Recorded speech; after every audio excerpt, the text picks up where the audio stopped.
Bismillahirrahmanirrahim. Elhamdülillahi Rabbil alemin. Və sallallahu və səlləm alə nəbiyyinə Muhammedin və alə alihi və sahbihi ecmaîn. Əmmə bə'd. Risalələrin Baxsası kitabında yaxşılığı əmr edib pislikdən çəkindirmə bölümünü davam edirik. Müəllif rahimehullah burada 11-ci hədisi zikr edir. Əbi Səid el-Xudri radiyallahu anhudan gələn hədisdə Ən-Nəbi sallallahu əleyhi və səlləm demişdir: Ən əfsəl cihad günahkar sultanın yanında adil sözü deməkdir. Hədisi Əbu Davud Tirmizi rivayet eləmişdir. Hədis həsəndir. Siz fikir verin. Peyğəmbər sallallahu əleyhi və səlləm nə deyib? Günahkar sultanca, yəni zalim sultanın yanında.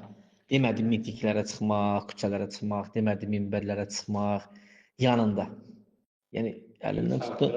Yox, yanında getsən yanına. Sözün var, deyə bildin, dedin. Deyənmədin, sən icazə verilmir ki, çıxarsan minbərə, çıxarsan meydanlara, düşərsən, bu icazəli deyil.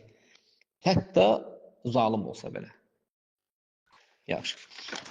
Müəllif rahmehullah bu hədisi Əbu Səid el-Xudri radiyallahu anhudan gələn hədisi bu bölümdə zikr edibdir, nəql edibdir ki, ən əfsəl cihad zalim sultanın yanında adil sözü demək. Sultanın iki bitanəsi olur. Bitanə yaxşı bitanəsi, yaxşı ətrafı, iki ətraf olur. Yaxşı ətrafı və pis ətrafı olur.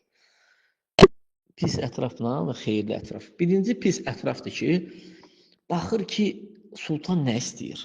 Sultan dedikdə burada bu bir ləqəbdir. Hər ölkənin öz başçısının ləqəbi var.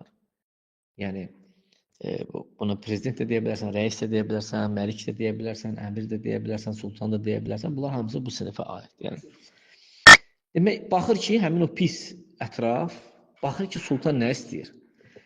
Sultan istədiyi şeyi ona gözəlləşdirir. O bir şey pis olsa belə gözəlləşdirir.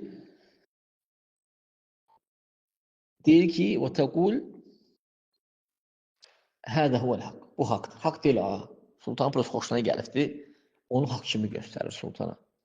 Bu yaxşıdır, belə deyir. Nə yaxşı, əhsənd. Beləncə tərəflər deyir. Əuzubillah, yəni həmin şey ən böyük zulm olsa belə. Onu sultana xoşuna gəlib deyə onu neyir? Gözəlləşdirir. Onu niyə eləyir? Bu şey niyə eləyirlər onlar? Bu şeyi sultana yaltuşqalanmaq üçün və dünya əldə eləmək üçün edirlər onu. Ki, biraz dünya əldə edəcəklər. Bu pis ətrafdır. Amma haqq ətraf isə, xeyirli ətraf isə, o ətraf, o baxır ki, baxdığı birinci şey Allah və Rasulunu razı salmaqdır. Hakimi buna yönəldir. Hakimi yönəldir, Allahın və Rasulunun razı düşəcək bir şeyə, xeyirli bir şeyə. Bu çox gözəl bir tanadır, dostu, yaxındır, ətrafdır.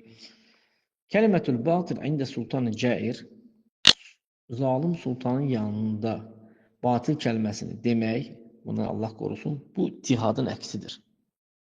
Cihada ziddir bu şey.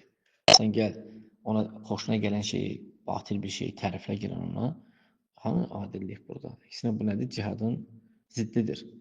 Batil kəlmə zalim sultanın yanında Təkunu bi ən yanzurul mütəkəllim məzə yuridu sultan. Yəni danışan insan baxır ki, sultan nəyə xoşlayır. Xoşladığı şeyi onun yanında danışır və ona gözəlləşdirir. Yəni bu dünyada da gözümüzün qabağında gördüyümüz vəziyyətdə də elə insanlar çoxdur. Belə vəzifəsi, imkanı olan insanın yanında görsən bir elə qrup insanlar vardır ki, yaltuşqalanırlar, onun xoşuna gələn sözlər istifadə edirlər. Nə var, onun arxasında bir məsləhət var, dünya məsləhəti vardır.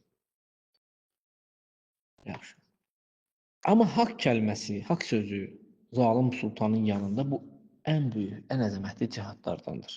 Baxın, 1000 dənə xətt çəkin yanında sözünün. Bunu yadınızdan çıxartmayın. Batil əhli bu hədisi gətirirlər. Deyir, bax hədisdir da, görsən, haqqı demək cihaddır. Sultanın yanında, belə də deyirsə, zalim sultanın yanında. Sən də deyirsən ki, demək, haqqı necə deməlikdir? Düşməlisən meydanlara, çıxmalısan minbərlərə, küçələrdə cəmaatı qaldırmalısan hakimlərə qarşı. Sənə belə deyir. Amma sən hədisi biləndə ki, Peyğəmbər sallallahu əleyhi və səlləm çox dəqiq, çox gözəl dedi ki, onun yanında. Yəni çəkilirsən əlindən tutursan, sənə əgər imkanın, səlahiyyətin çatırsa buna, hələ sən nəsihət əhlisənsə də, alim olmasan onu tərif bilməlisən də necədir.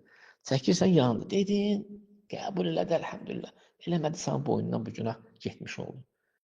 Şəriət oldu dedin. Olmadı, məktubla deyəcəksən, telefonla deyəcəksən. Əsas odur ki, özünlə onun arasında deyəcəksən.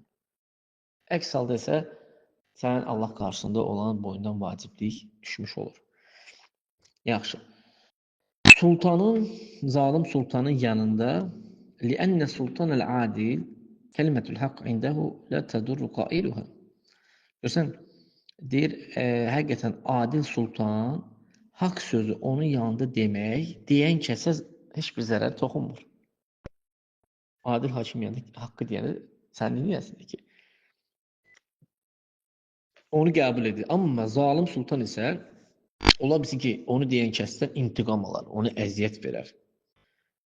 Onda bu dörd haldan kənara çıxmır. Birinci hal odur ki, haqq kəlməsini adil sultanın yanında demək. Bu asandır. Dedin. Adil hakimin yanında bu söz demək, sultanın yanında. İkinci odur ki, batil kəlməni adil sultanın yanında demək. Bu çox təhlükəlidir. Adil hakimin yanındasan, batil bir söz desən, olduqca təhlükəlidir. Ola bilsin ki, sən həmin adil hakimi bu sözünlə, bu batil sözündən fitnəyə sala bilərsən. Yəni, ona gözəlləşdirərsən bu şeyləri, düşər fitnəyə. Üçüncü, haqq kəlməsini zalim sultanın yanında demək, bu ən əfsəl cihaddır. Gələ də təkrarlayıram, yanında. Bu sözü min dənə xət çəkin altından. Dördüncü odur ki, batil kəlməni zalim hakimin yanında demək, və hədihi əqbəhu mə yəkun. Bu ən pis olan bir şeydir. Dünya mı əldə edəcək deyə onu gözəlləşdirib batil kəlməni onun yanında deyir. Bu dörd qismdir ki, lakin bunun ən əfsəli haqq kəlməsini zalim hakimin yanında deməkdir. Allah Taala'dan istəyirəm ki, bizləri haqq zahirdə də, batildə də, özümüzə də və özümüzdən başqasına da haqqı deməyə bizləri müvəffəq eləsin. Barakallahu fik. Gələn səfər 12-ci dərsi götürək bölümdə.